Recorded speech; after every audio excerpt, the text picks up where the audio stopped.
এপিসোডের প্রথমে টিগুইন বলছে, এই নেন আপনাদের খাওয়ার, আর কিছু চাইলে বলবেন। আর ঠিক তখন ইউমিনের ফোনে হাজিয়নের মেসেজ আসে। মেসেজে লেখা থাকে, সেদিন আমরা বেশি সময় থাকতে পারিনি, কোনো একদিন আমার জবে সেলিব্রেট করব আমরা, রাতের খাবার আমার তরফ থেকে হবে, তো পরে দেখা হবে। যা দেখে ইউমিন ভাবতে থাকে ভালো আয়োজনের সম্পর্কে কিছু জানা যাবে। তারপর ইউমিন অবাক হয়ে দেখে ইয়োন্ডো টিগুইনকে সময়ে দোকান বন্ধ করার কথা বলে বাইরে বেরিয়ে যাচ্ছে। যা দেখে দোকানের বাকি কাস্টমাররা বলাবলি করতে থাকে, উনি দোকানের মালিক না, উনি এমন করে বেরিয়ে যাচ্ছেন কেন, আমাদেরও কি বেরিয়ে যেতে হবে এবার? কিন্তু টিগুইন সবার কাছে ক্ষমা চেয়ে বলে, দোকান যে সময় বন্ধ হওয়ার কথা সে সময়ই হবে, আপনারা অযথা বিচলিত হবেন না। ইয়োন্ডোকে বাইরে বেরিয়ে যেতে দেখে ইউমিন ভাবতে থাকে, ওটা আমাকে সেদিনের কথা মনে করে দেয়, ও কি আবারও নিজের এক্সের সাথে দেখা করতে যাচ্ছে? তারপর সিন চেঞ্জ হয়, যেখানে ইয়োন্ডো একটা গাড়িতে উঠতে যাচ্ছিল, তখনই ওকে একটা মেয়ে ডেকে নেয়, যাকে দেখে ইয়োন্ডো বলে, অনেকদিন পরে দেখা। তো মেয়েটা বলে হ্যাঁ। তারপর ইয়োন্ডো জিজ্ঞাসা করতে থাকে, ডক্টর কি ওকে ঠিক আছে বলেছে, ও কিভাবে পড়ে গেল, আর তুমি বা ওকে এত কাজ দাও কেন? তখন মেয়েটা বলে, এখানে এসব কথা বলো না, ছড়িয়ে পড়বে, তুমি আমার পেছনে আসো চুপ করে, পরে আমি তোমায় সব কথা বলবো। মেয়েটা ইয়োন্ডোকে সুজিনের রুমে নিয়ে যাচ্ছিল।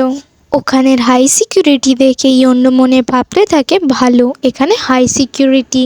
তারপর মেয়েটা ইয়োন্ডোকে বলে, সুজিন অনেকক্ষণ ধরে কাজ করে, আর অনেকগুলো কাজ করার পরেও ব্রেক নেয় না, তারপরে ও হঠাৎ করে পড়ে যায়, আর তারপর ওঠেই না। ডক্টর বলেছে ওর বেশি কিছু ক্ষতি হয়নি, কিন্তু ওর রেস্টের প্রয়োজন।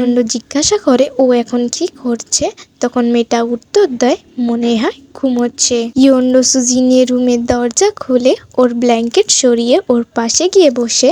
তখন সুজিন ওকে জিজ্ঞাসা করে, ইয়োন্ডো উত্তর দেয়, হ্যাঁ আমি এখানে আছি।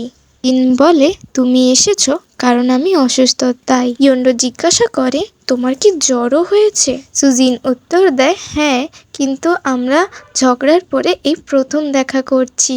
তুমি কি আমায় মিস করেছো? ইয়োন্ডো জিজ্ঞাসা করে, তুমি কি করেছো? সুজিন উত্তর দেয়, আমি দুঃখী ছিলাম, কিন্তু আমি প্রতীক্ষা করছিলাম, আমি জানি তুমি প্রত্যেকবারের মতোই ফিরে আসবে। যা শুনে ইয়োন্ডো বলে, তুমি ঘুমিয়ে পড়ো, তুমি বোধহয় টায়ার্ড।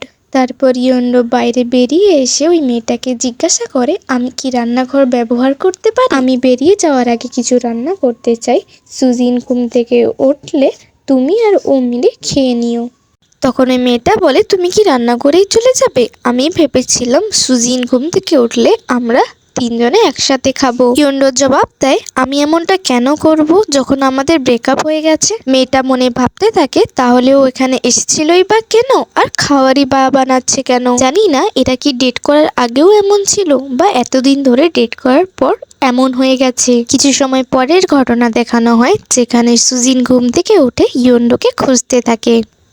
ওকে দেখে মেয়েটা জিজ্ঞাসা করে, তুমি ঘুম থেকে উঠে পড়েছো, তো এখন কেমন লাগছে? আর ইয়োন্ডো তোমার জন্য কিছু বানিয়ে চলে গেছে। যা শুনে সুজিন বলে, আমি ওকে ডেকেছি আর তুমি ওকে যেতে দিয়ে দিলে?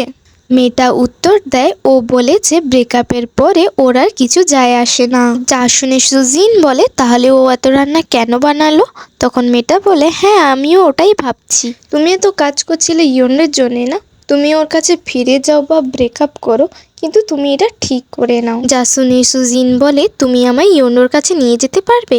তখন মেয়েটা বলে, ইয়োন্ডো তো চলে গেছে, আর তুমি ওর নিউ অ্যাড্রেসও জানো না। উত্তরে সুজিন জানায়, তবে চলো ওর রেস্টুরেন্ট থেকেই ঘুরে আসি। ও যখন দুঃখী হয় তখন রেস্টুরেন্টে একা বসে ড্রিঙ্ক করে, আর আমি শিওর কি ও আজও ড্রিঙ্ক করবে।